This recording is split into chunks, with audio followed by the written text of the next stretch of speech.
Assalamualaikum warahmatullahi wabarakatuh. Salam dan bahagia. Saya Pika Mujipadilah dari SD Negeri Muara Baru 2, Korwil Cambidi, Kecamatan Cilamayawetan, Kabupaten Karawang. Ini adalah aksi nyata pada pelatihan mandiri Flapo Merdeka Mengajar, topik numerasi, ide-ide praktis pembelajaran, kemitraan dengan inovasi terkait menerapkan ide-ide praktis pembelajaran numerasi. Dokumen aksi nyata ini yang pertama adalah rencana pembelajaran dari 3 ide praktis pembelajaran dan permainan numerasi. Yang kedua adalah dokumentasi foto kegiatan pembelajaran dan permainan. Yang ketiga adalah umpan balik tertulis dari peserta didik. Kita sering mendengar kata numerasi. Numerasi adalah kemampuan mengaplikasikan konsep bilangan dan simbol dalam matematika dasar untuk memecahkan masalah dalam kehidupan sehari-hari.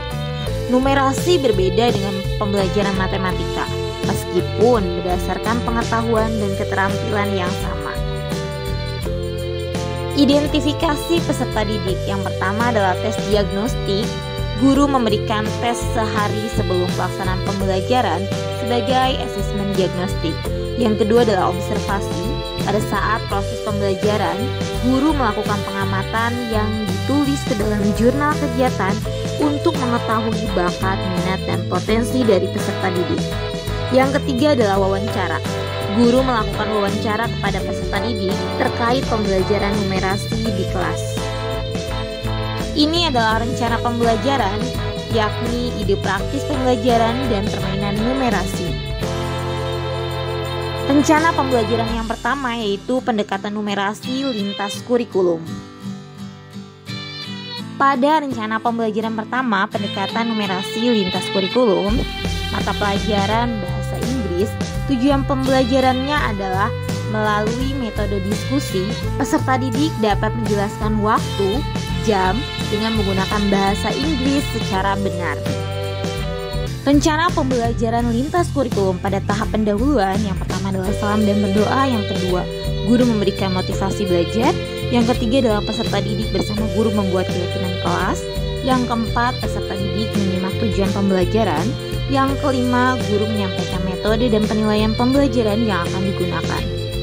Pada tahap kegiatan inti, yang pertama adalah guru memberikan pertanyaan pemantik, yang kedua peserta didik mengamati slide tentang jam dalam bahasa Inggris, yang ketiga peserta didik melakukan tanya jawab terkait materi tersebut, yang keempat peserta didik mengamati video tentang cara membaca jam dalam bahasa Inggris, yang kelima peserta didik berdiskusi bersama teman sekelompok dalam menyelesaikan lembar kerja, yang keenam guru membimbing murid dalam kegiatan diskusi kelompok, yang ketujuh peserta didik menggali pemahaman tentang mencari referensi pada sumber belajar di buku teks, yang kedelapan peserta didik berkreasi untuk membuat jam, yang kesembilan peserta didik menyelesaikan masalah yang berkaitan dengan jam dalam menggunakan bahasa Inggris. Yang ke-10 peserta didik menyajikan hasil diskusi. Pada tahap penutup, yang pertama adalah peserta didik bersama guru menarik kesimpulan secara bersama terhadap hasil kegiatan yang telah dilakukan.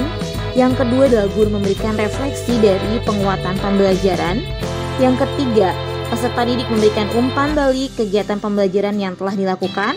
Yang keempat, peserta didik mengerjakan evaluasi pembelajaran. Yang kelima, guru memberikan saran sebagai pesan moral dan motivasi kepada peserta didik. Yang keenam, doa dan penutup. Rencana pembelajaran yang kedua yaitu pembelajaran alat numerasi berbasis alat non-elektronik. Rencana pembelajaran kedua, pembelajaran alat numerasi berbasis alat non-elektronik pada mata pelajaran matematika dengan tujuan pembelajarannya adalah melalui metode diskusi, peserta didik dapat menghitung keliling dan luas benda yang berbentuk bangun datar yang ada di kelas secara tepat. Rencana pembelajaran yang kedua, pembelajaran alat numerasi berbasis alat non-elektronik. Pada tahap pendahuluan, yang pertama adalah salam dan berdoa. Yang kedua, guru memberikan motivasi belajar. Yang ketiga, peserta didik bersama guru membuat keyakinan kelas atau kesepakatan kelas. Yang keempat, peserta didik menyimak tujuan pembelajaran. Yang kelima, guru menyampaikan metode dan penilaian pembelajaran yang akan digunakan. Pada tahap kegiatan inti, yang pertama guru memberikan pertanyaan pemantik. Yang kedua, peserta didik mengamati slide tentang bangun datar. Yang ketiga, peserta didik melakukan tanya jawab terkait materi tersebut. Yang keempat, peserta didik mengamati benda-benda yang berbentuk bangun datar yang terdapat di sekeliling kelas. Yang kelima, peserta didik mengukur panjang lebar dari benda-benda yang ada di dalam kelas yang berbentuk bangun datar.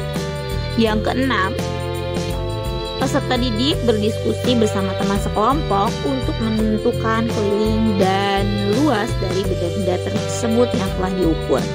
Yang ketujuh, guru membimbing murid ataupun guru membimbing peserta didik dalam kegiatan berdiskusi kelompok. Yang ke-8, peserta didik menyajikan hasil diskusinya. Pada kegiatan penutup, yang pertama peserta didik bersama guru menarik kesimpulan terhadap hasil kegiatan yang telah dilakukan. Yang kedua, guru memberikan refleksi dan penguatan pembelajaran. Yang ketiga, peserta didik memberikan umpan balik kegiatan pembelajaran yang telah dilakukan. Yang keempat, peserta didik mengerjakan evaluasi pembelajaran. Yang kelima, guru memberikan saran sebagai pesan moral dan motivasi. Yang keenam, doa dan penutup. Rencana pembelajaran yang ketiga yakni permainan berbasis non-digital kaya numerasi. Pada rencana pembelajaran ketiga, permainan berbasis non-digital kaya numerasi pada mata pelajaran matematika dengan tujuan pembelajarannya melalui metode diskusi, peserta didik dapat membedakan jenis-jenis sudut dengan benar. Rencana pembelajaran permainan berbasis non-digital kaya numerasi. Pada tahap pendahuluan, yang pertama salam dan berdoa. Yang kedua, guru memberikan motivasi belajar. Yang ketiga, peserta didik bersama guru membuat keyakinan kelas. Yang keempat, peserta didik menyimak tujuan pembelajaran. Yang kelima, guru menyampaikan metode dan penilaian pembelajaran yang akan digunakan. Pada tahap kegiatan inti, yang pertama, guru memberikan pertanyaan pemantik. Yang kedua, peserta didik melakukan tanya jawab terkait sudut. Yang ketiga, peserta didik berkumpul dengan kelompoknya yang terdiri dari 4 sampai dengan 5 orang. Yang keempat, guru menyiapkan beberapa gambar berbentuk jenis-jenis sudut. Yang kelima,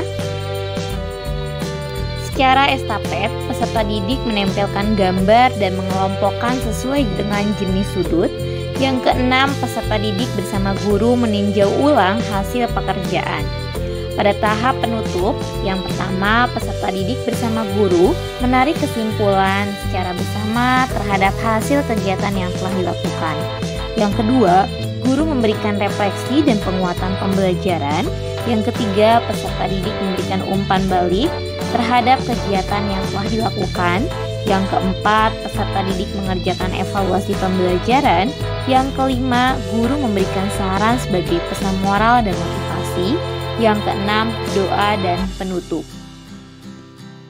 Ini adalah dokumentasi pembelajaran yang pertama, yaitu terkait tentang pendekatan numerasi lintas kurikulum. Ini adalah dokumentasi kegiatan pembelajaran yang kedua, pembelajaran alat numerasi berbasis alat non-elektronik. Ini adalah dokumentasi pembelajaran yang ketiga, permainan berbasis non-digital kaya numerasi. Tentunya dalam sebuah kegiatan perlu adanya umpan balik sebagai bahan refleksi, masukan, dan tindak lanjut dalam melakukan kegiatan ke depannya. Ini ada 3 umpan balik yang dikemukakan oleh peserta didik pada kelas 4 SD Negeri Muara Baru 2. Demikianlah nyata yang telah saya lakukan pada pelatihan mandiri platform Merdeka Mengajar, topik numerasi, ide-ide praktis pembelajaran, kemitraan dengan inovasi terkait menerapkan ide-ide praktis pembelajaran numerasi. Terima kasih. Wassalamualaikum warahmatullahi wabarakatuh. Salam dan bahagia.